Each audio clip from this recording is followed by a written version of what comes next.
36th question చూడండి. The reason water the reason water does not fall from an inverted glass covered with card. So మనకు పిల్లలు ఆటలు ఆడతారు చూడండి. ఈ గ్లాస్ మీద ఏం చేస్తారు, ఒక కవర్ పెట్టేసి ఏదైనా ఒక కార్డ్బోర్డ్ పెట్టేసి దీన్ని ఉల్టా వేసినా కూడా వాటర్ కింద పడకుండా ఉంటుంది. ఉల్టా వేసినా కూడా వాటర్ కింద పడకుండా ఉండడం జరుగుతుంది, కింద పడకుండా ఉంటుంది. దానికి గల రీజన్ ఏంటి అని అంటున్నాడు. రీజన్ ఏంటి? సో కార్డు ముక్క కింద నుండి ఇది ఉల్టా పెట్టినప్పుడు కార్డు ముక్కను కింద నుంచి పనిచేసే బలం ఏదైతే ఉంటుందో, వాతావరణ పీడనం ఏదైతే ఉంటుందో గ్లాస్లోని నీటి బరువు కంటే ఎక్కువగా ఉంటుంది. ఈ గ్లాస్లో ఉన్న నీటి బరువు కంటే కింద నుంచి పనిచేసే ప్రెషర్ ఎక్కువగా ఉండడం వలన ఇందులో ఉన్న వాటర్ అనేది కింద పడదు, కార్డ్ అనేది కింద పడకుండా ఉపయోగపడడం జరుగుతుంది అనేది మనము గుర్తుంచుకోవాలి. ఆ విధంగా మనము గుర్తుంచుకోవాలి. అట్మాస్ఫియరిక్ ప్రెషర్ యాక్ట్స్ అప్వర్డ్లో పనిచేయడం వలన అది ఆ విధంగా పనిచేస్తుందని మనము గుర్తుంచుకోవాలి.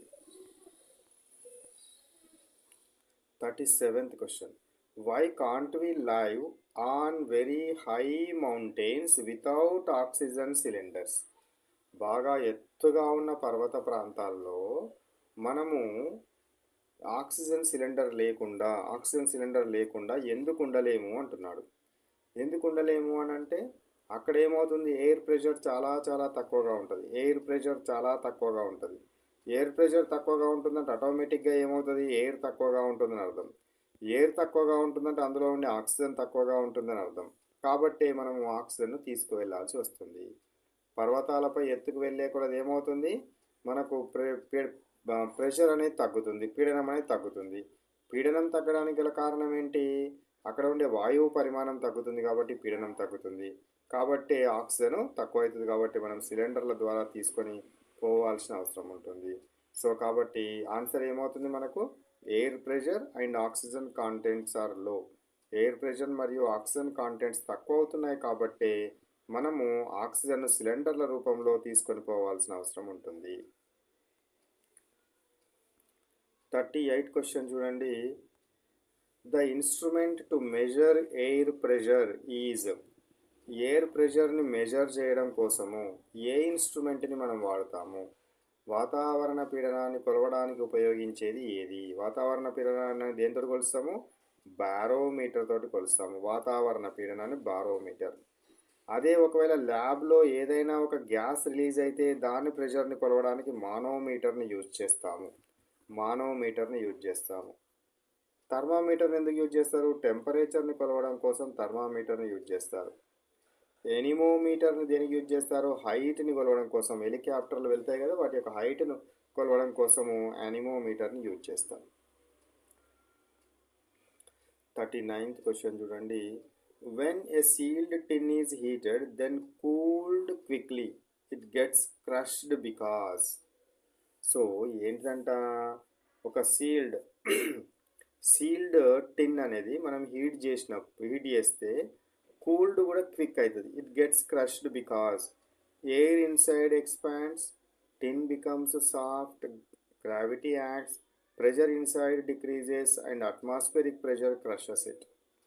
సో మీరు ఏదైనా ఒక టిన్ని కనుక, ఏదైనా ఒక హీటు అంటే అల్యూమినియం టిన్నే అనుకోండి, దాన్ని మీరు వేడి చేస్తూ ఉన్నప్పుడు ఇది ఇట్లా ముడతలు పడుతూ అవడం జరుగుతుంది. ఇట్లా ముడతలు పడుతూ అవుతాయి.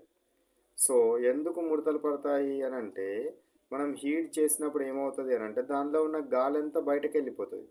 గాలి బయటకు వెళ్ళిపోతుంది కాబట్టి అక్కడ మనకు ఏమవడం జరుగుతుంది, గాలి బయటకు వెళ్ళిపోగానే ఇక్కడ బయట ఉన్న పీడనం వలన ఏమవుతుంది, అది ముడతలు పడుతుంది, క్రష్ అవ్వడం జరుగుతుంది.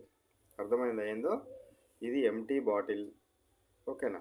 ఇది గాలి ఉంది ఇందులోపల, నువ్వు వేడి చేసి ఇందులో ఉన్న గాలి బయటకు వెళ్ళిపోయింది, దీన్ని మూత పెట్టేసినప్పుడు అప్పుడు ఏమవుతుంది, మళ్ళీ చల్లబడ్డప్పుడు గాలి లేదు ఇందులో, కానీ బయట నుంచి ఈ యొక్క ఏమవుతుంది, అట్మాస్ఫియరిక్ ప్రెషర్ వలన ఇది ముడతలు పడడము జరుగుతుంది అనేది గుర్తుంచుకోవాలి. Okay,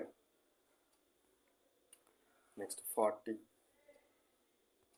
Vacuum sealed packets of chips puff up on mountains because. So ఏంటిదంట, ఏమన్నాడు వీడు, vacuum sealed packets of chips puff up on mountains because. ఎక్కడైతే మనకు ప్యాకెట్ లోపల ఉన్న ఏమవుతుంది, గాలి ఉన్నది కదా ప్యాకెట్ లోపల.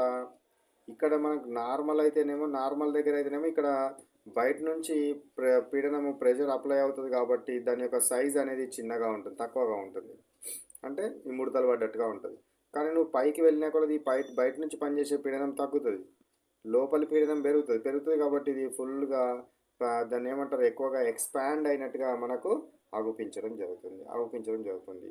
ఎందుకంటే లోపల ఉన్న ఎయిర్ అనేది ఎక్స్పాండ్ అవుతుంది, ఇన్సైడ్ ఎయిర్ అనేది ఎక్స్పాండ్ అయింది కాబట్టి ఏమవుతుంది, గాలి ఉబ్బినట్టు జరుగుతుంది. కాబట్టి air inside expands as outside pressure. Air inside expands as outside pressure decreases. Outside pressure ఏమో తగ్గుతుంది, ఎయిర్ లోపల ఏమో పెరుగుతుంది కాబట్టి ఉబ్బడము జరుగుతుంది. That is the answer.